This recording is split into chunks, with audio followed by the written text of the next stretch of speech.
மணிகண்டன் கிட்ட சக்கரபாணியும் மகாராணி கிட்ட மந்திரியும் வாங்கி கட்டிட்டாங்க அப்படிங்கறதோட போன எபிசோட் முடிச்சிருந்தோம். இன்னைக்கு எபிசோட்ல திட்டு வாங்கின ஆத்திரத்துல இருக்க மந்திரி சக்கரபாணி கிட்ட அறையில ஆள் இருக்குன்னு சொல்லிட்டா, என்ன இருந்தாலும் ஒரு பொம்பளை தானே, ஒவ்வொன்றுக்கும் ஒவ்வொரு எல்லை இருக்கு, அவளுக்கு ஒரு பாடம் கத்து கொடுக்காம விட மாட்டேன் அப்படின்னு சொல்ல சக்கரபாணி கொஞ்சம் பொறுமையா இருங்க, அவங்க பொண்ணா இருந்தா கூட அதிகாரம் அவங்க கையில இருக்கு, நம்ம பயந்துதான் ஆகணும் அப்படிங்கிறான். மந்திரி ஒன்னே, நான் ஒரு காலத்துலயும் பெண்ணை மதிக்கவே மாட்டேன், நல்ல விவரம் தெரிஞ்ச ஒரு பொண்ணு அதிகாரத்துல இருந்தா அப்படின்னா அவ யக்ஷணி மாதிரி, அதுக்கப்புறம் தகமும் முடியும் பல்லும் நீண்டு போகும், அப்புறம் ஆண்களே அழிச்சிருவாங்க அப்படின்னு மோகினி பேய் சொல்ற மாதிரி சொல்லிட்டு இருக்கு. சக்கரபாணி இதனால நமக்கு எந்த பாதகம் இல்லாம இருந்தா போதுமே அப்படிங்கிறான். மந்திரி அதுக்கு, நமக்கு பாதகம் இல்லைன்னு சொல்லாத, உனக்கு பாதகம் இல்லைன்னு சொல்லு, நான் இது வரைக்கும் எந்த ஒரு பொண்ணையும் பார்த்து இவ்வளவு பவ்யமா பணிவா நடந்துகிட்டதே கிடையாது, அப்படி ஒரு பொண்ணு இது வரைக்கும் பிறக்கவே இல்லை அப்படிங்கிறான். உடனே சக்கரபாணி, எது எப்படி இருந்தாலும் மகாராணி சொல்றத மகாராஜாவும் கேட்பாரு, அதிகாரம் அவங்க கையில இருக்கு, அதனால ஒவ்வொருத்தரும் ஒரு வேஷம் கட்டித்தான் ஆகணும் அப்படிங்கிறான். அதுக்கும் மந்திரி,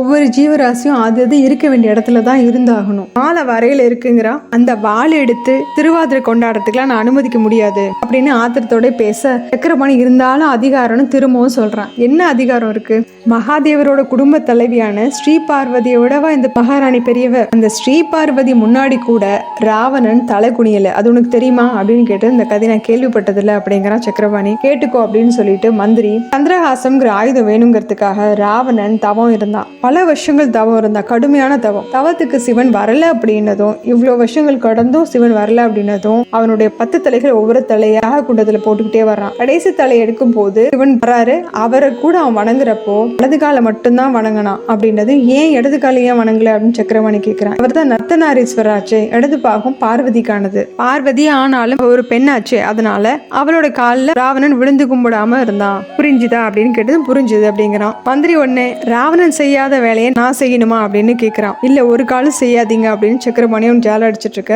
அவ அதிகாரத்துல இருந்தா கூட ஒரு அபலையான ஒரு பொண்ணு தானே, அவளை பத்தி புகழ்ந்து பேசி அவளை பெரிய ஆளாக்கி வச்சிருக்கேன், அவங்களுக்கு யார் அடிபணிஞ்சாலும் சரி நான் அடிபணிய மாட்டேன் அப்படிங்க. சக்கரபாணி, நீங்க கண்டிப்பா அடிபணியவே கூடாது அப்படின்னு அவனும் சொல்லிட்டு இருக்கான். மகாராணி அறையில வாள் இருக்குன்னு சொன்னதையே திரும்ப திரும்ப சொல்லிட்டு இருக்கிற மந்திரி இப்பவும் மகாராணியோட அறையில வாள் இருக்குன்னு அதிகார திமிர்ல தானே சொன்னா, அவளுக்கு எப்படி ஒரு பாடம் புகட்டியே தீருவேன் அப்படின்னு சொல்றான். அடுத்த காட்சியில ராஜாவும் மகாராணியும் பேசிட்டு வந்துட்டு இருக்காங்க. ராஜா அந்த அம்மாட்ட சொல்லிட்டு வந்துட்டு இருக்காரு, எல்லா ஜீவராசிகளுக்கும் கஷ்ட நஷ்டம் இருக்கத்தான் செய்யும், அதுல குடிசையில இருக்கவங்க அரண்மனையில இருக்கவங்க அப்படிங்கிற பேதெல்லாம் கிடையாது, நடக்க வேண்டிய விஷயங்கள் சரியான நேரத்தில் நடந்துதான் தீரும், அதனால நம்ம மனசை நாம தான் சமாதானப்படுத்திக்கணும் அப்படிங்கிறாரு. உடனே மகாராணி, நீங்க நினைக்கிற மாதிரி இது ஒரு மகாராணியோட புலம்பெல்லாம் நினைக்காதீங்க, ஒரு அம்மாவோட புலம்பல் தான், என்னோட பையன் மணிகண்டனுக்கு ஏன் இவ்வளவு சதி செய்யறாங்க எல்லாரும் அப்படின்னு வருத்தப்படுறாங்க. அதுக்கு அவரும், வேட்டைக்காரன் அவனோட இலக்கை நோக்கி தான் குறி வைப்பான், அதே மாதிரி மரத்துல இருக்க பழத்தை பறிக்கிறவனும் அதை நோக்கி தான் கல்லெறிவான், மணிகண்டன் மேல வெறுப்பு காட்டுறவங்களுக்கு வேற எந்த மருந்தும் கிடையாது, நம்மளோட மணிகண்டனை நம்ம கும்பிடுற சாமி காப்பாத்தும் அப்படிங்கிறாரு.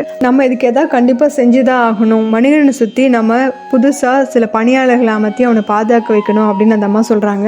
சொல்றாரு, அதுக்கு அவசியம் இருக்கிற மாதிரி எனக்கு தோணல, ஏன்னா எந்த ஒரு பிரச்சனையும் மணிகண்டன் தைரியமாவே சமாளிச்சிருக்கான், அதுக்குரிய தைரியமும் வீரமும் அவனுக்கு நிறையவே இருக்கு, அப்படி அவனை பாதுகாக்கிறதுக்கு நம்ம வீரர்கள் நியமிச்சோம் அப்படின்னா அது அவன் குறைச்சு மதிப்பிடுற மாதிரி ஆயிரும், மணிகண்டனே சமாளிச்சுக்குவான், கூட இருந்து நம்மளும் பார்த்துக்கலாம் அப்படின்னு சொல்ல அந்த அம்மா சரி அப்படிங்கிறாங்க.